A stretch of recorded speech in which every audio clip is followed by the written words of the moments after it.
All right, here we go. Road version of the Galactic Fried Chicken Nightcap slash Brendel's Bytes. We are driving through Little Rock, Arkansas. My dad just took the wheel for his turn. We pretty much got on the road right after the game and started busting it back to Cincinnati. So I guess the first thing to say is that sucked. That wasn't a lot of fun. It's not a whole lot of ways to put it. For doing this in Brendel's Bytes version, the lead would be couldn't get any offense. Was the defense great? No, but they were good. They were good enough. They did enough to frustrate that Bama offense. Bryce Young was 17 for 28, under 200 yards. They couldn't really get Jamison Williams going. They targeted him 9 times. I think he had 60, almost 70 yards. Only 17 yards after the catch. Only 7 catches. So, I mean, the pass defense did what we thought they would. The problem is, you know how we talked about you give Nick Saban a month, he's going to figure you out.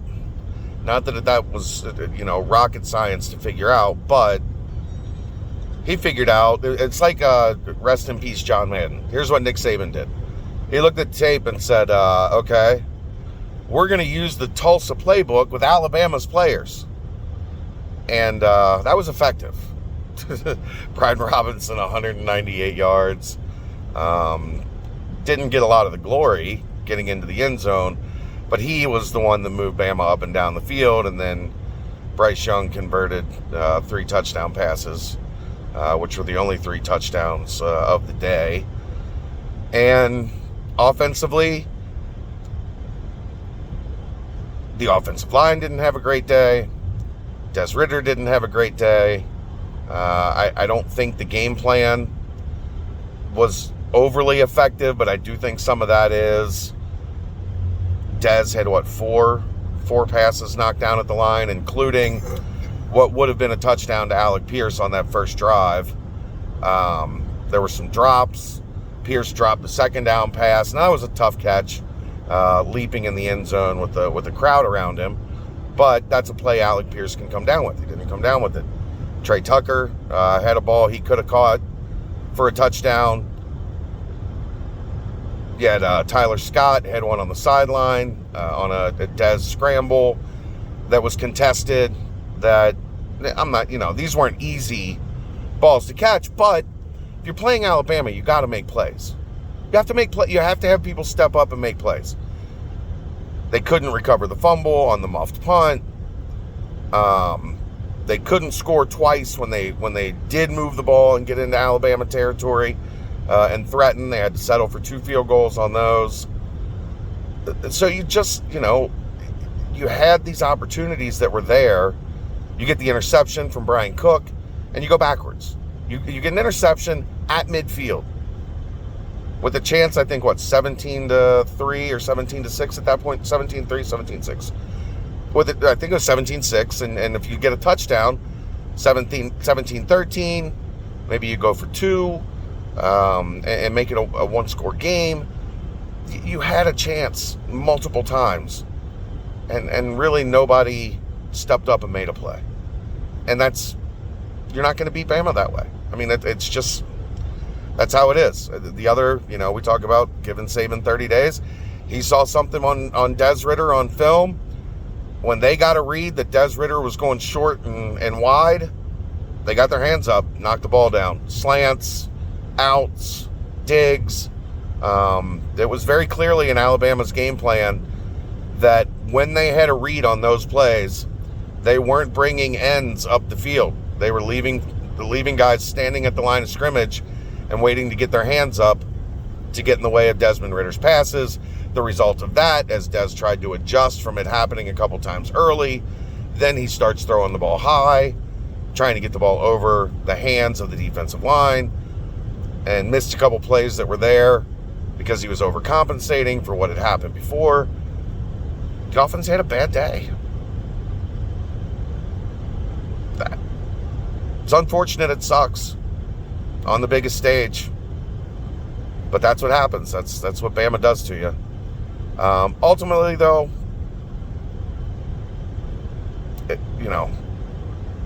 they didn't have enough. Bama dominated the line of scrimmage on both sides of the ball. And when that happens, you're in trouble. They couldn't create enough turnovers, even though they did get the one that they couldn't capitalize on. And Alabama was the better team, and they played better. And that's a dangerous combo. Offensive player of the game, Jerome Ford. 15 carries, 5.1 yards carry, 77 yards on the ground. 16, I don't know, the math doesn't work there. 17 carries, something like that. 77 yards, 5.1 on the ground. He had a decent day at 11 yards receiving. They were trying to get him to the outside early, and it was effective. It was effective both times, really, that they were able to move the ball down the field, but not enough. On a day where under 220 yards total offense, Bama was up over 400 plus. So good day for Jerome Ford. I expect that probably to be his last as a Bearcat. Unfortunately, I'd love to have him back, but my guess is he'll be wearing NFL attire come August. Defensive player of the game, Darian Beavers. 10 tackles. I don't have the stats in front of me, so I'm doing this off the top of my head. 10 tackles, 2 tackles for loss, a sack. Did a really good job getting Bryce Young out of the pocket, bringing pressure, making him uneasy, not allowing him to just sit back there and pick the Cincinnati defense apart. Special teams, how about Cole Smith? He's been out for a long time. I haven't seen him in quite a while. Came back and hit his only 2 field goal attempts. A great redemption story for Cole in what's likely the last game of his Cincinnati career as a senior. So, good job for Cole there to go out and knock in 2. Mason Fletcher, also a very good game. 5 punts, had a long of 54. He did a good job pinning Bama back. No touchbacks. So Mason Fletcher, everybody wondered what was it going to look like replacing James Smith. If you look at it, I think Mason Fletcher had as good or maybe even a slightly better freshman year than Jimmy Smith. So that bodes well for Cincinnati. In closing, it's a hell of a run, man. It's a hell of a run. 13-0, you get to the Cotton Bowl. That scene, that stadium, an amazing UC crowd. Just didn't have enough. Didn't have enough. David fired the slingshot, and he missed. Goliath stepped on him. Sometimes you're the bug. Sometimes you're the windshield.